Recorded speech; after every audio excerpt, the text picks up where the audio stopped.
Most people who start a low carb or a ketogenic diet fail within the first few days because they cannot get their body fat adapted. They drop the carbs, they start dropping weight, but they also start getting muscle pains, muscle weakness, brain fog, headaches. They basically feel like they have a bad case of the flu, and that's why they call it the keto flu. But the fact of the matter is the keto flu doesn't really exist. It's just another way to describe dehydration. You see, 1 gram of carbs holds 2 grams of water. That means when you cut the carbs, you lose a whole lot of water as well. That's great because that's why you lose all this bloat, that's why you lose all the weight right overnight, but you also have a problem retaining water inside your body, maintaining the proper levels of hydration.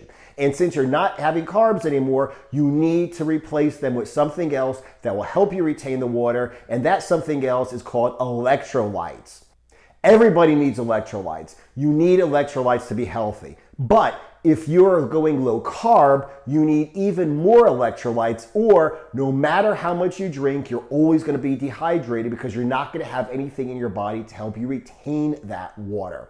Now, not only have I been keto for about a decade now, but I've helped a whole lot of people get through the fat adaptation process themselves. And I'm going to tell you my simple process for getting fat adapted once and for all. This doesn't even cure the keto flu. This just avoids it entirely. Now, first of all, you've obviously got to drink a lot of water. You've got people saying drink when you're thirsty. I still say shoot for a gallon a day, especially in the beginning. I drink 4 liters of water a day, which is more than a gallon, and that's just what I measure. I usually end up drinking more because I'm thirsty, okay? So shoot for at least a gallon of water a day. Now, on top of that, you need to get your electrolytes. So for calcium and magnesium, I suggest you use a supplement, okay? I have a supplement. It is 1,000 milligrams or 1 gram of calcium, a half a gram of magnesium for 2 tablets. So I take 1 tablet with my first meal, 1 tablet with my last meal, and I get my calcium and magnesium for the whole day. You also need to make sure that you get sodium and potassium, but it is not a good idea to supplement sodium and potassium in the form of a pill. You might get too much at once, you might get too much, you might not get enough. So what I suggest for sodium and potassium is salt, okay? I just use sea salt on everything that I eat. Whenever I'm having meat, whenever I'm having eggs, I just pour sea salt on it. I don't measure it, I just go by taste, because when my body needs more electrolytes, when it needs more sodium, I crave more salt. I also get my potassium in the same way. This is something that's called no salt. It's a salt substitute for people who are afraid of sodium, but it's high in potassium. So by putting sea salt and no salt on everything that I eat, I get my potassium and my sodium in. Now let's talk about the next big problem that people have when they get fat adapted. People want results all at once. They want to start a ketogenic diet, they want to cut fat, and they want to do it right now. So they not only cut down on the carbs they're eating, but they also cut down on the amount of fat they're eating, and they cut down on the amount of total calories they're eating. Now, trust me, if you're shoveling down the carbs right now and you want to go keto, it's going to be enough of stress on your body to just drop the carbs and get fat adapted. The last thing you need to do is be in a severe caloric deficit at the same time. So what I recommend you do when you first start your ketogenic diet is you cut the carbs, you take care of your electrolytes, you take care of your water intake, and you eat a lot of fat. You eat a lot of fat, and then you eat some more fat on top of that. Later on, when your body's fat adapted, you could play around with the amount of fat you're taking in to gain or to lose weight. But right now, when you are getting fat adapted, you need to think about it as the beginning of a new life, as the start of a future for you. Once you get fat adapted, you can cut, you can bulk, you can maintain, you can do anything you want on keto, but you need to get through this first hurdle first. Once again, like I said, most people who try to cut the fat or cut the total calories when they go on a ketogenic diet and they're not fat adapted yet, they end up feeling terrible, falling off the diet, and starting over from where they were to begin with. So don't try to lose weight or lose fat when you first start a ketogenic diet. Just get fat adapted. After that, you can do whatever you want with your body. Okay, now one last thing that most people don't even want to talk about, and that is constipation. It's not necessarily a part of getting fat adapted. It is not necessarily a part of the keto flu, but a lot of people do deal with either constipation or diarrhea when they start on a low carb diet.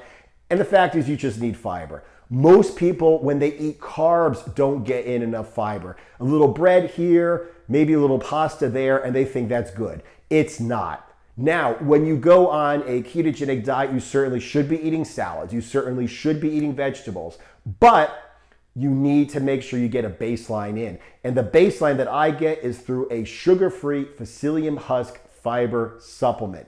I put 6 teaspoons of that in water at night, every night, and it is exactly what I need to have a baseline of fiber.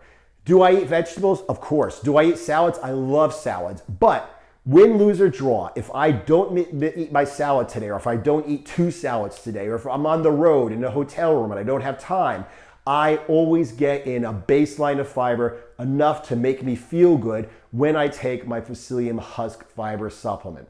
As a matter of fact, there was a time when I was bulking and I went up to 4,000 calories a day and I had to actually double my psyllium husk fiber intake because of the sheer number of calories that I was taking in. So, like I said, 14 grams of fiber per 1,000 calories you eat is a good rule of thumb. In general, try to get at least 25 grams of fiber a day. It will make you feel better. And believe me, this is not a laxative. I've had so many people that I was coaching saying, I don't want to take fiber supplement because I already have diarrhea. And I tell them, please just do this for like 3 days and let me know how you feel. And after a day or two, they're like, hey, it's completely cleared up. I feel great. Thank you for making me take the fiber. I thought it was just a laxative. Anyway, guys, I hope that I shed some light on the fact that the keto flu doesn't exist. It's just making sure that your water intake and your electrolyte intake is properly balanced.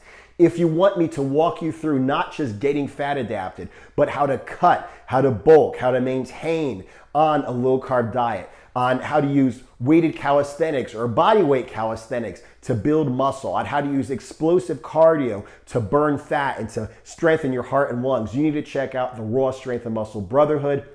It's got all my workout programs, it's got all of my diets, and it's got weekly live calls where you can get in on a Zoom meeting and actually ask me a question in person if you get stuck with, let's say, fat adaptation. Plus, there's a community where you can post daily and ask me any questions you have, ask for a review of your form during an exercise, ask if I agree with you when you set up a diet, when you set up your goal body weight, when you set up your calories, etc., etc., etc. It's education in the form of every course I've created or will create, plus it's support in the form of constant feedback from me anytime you have a question.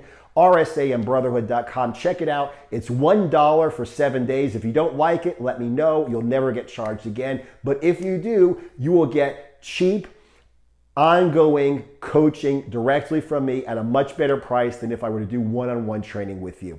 rsambrotherhood.com. Aside from that, thanks for watching the video. Make sure that you like the video. Make sure you subscribe and sign up for notifications if you like this kind of thing, because I love helping you guys navigate this whole transforming your entire physique within 1 year. Thanks. I'll see you guys in the next video.